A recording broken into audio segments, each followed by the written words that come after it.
All right. I have to ask this question.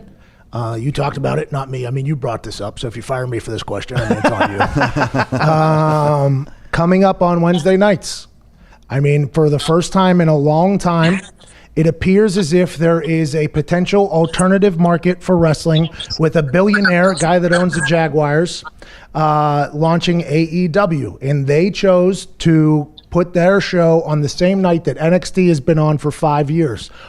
First show they did, Cody Rhodes, the founder of it, took a sledgehammer and hit a throne that looked awfully similar to a throne that you utilize with a couple pyrotechnic things that go off in the background. Poof, poof. It looked pretty interesting.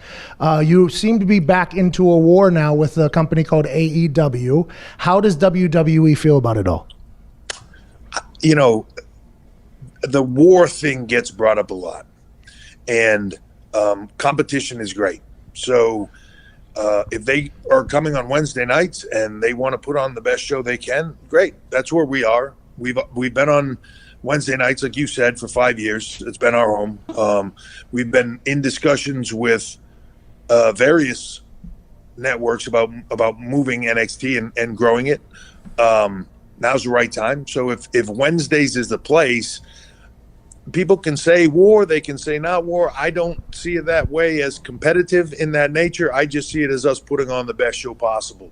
I think at the end of the day, the winners are the fans, and they'll choose what they want to watch. I'm confident in NXT. I'm confident in the talent. There's not one person I would trade anybody for. I can look at that show and say, bring your best, we will, and good luck.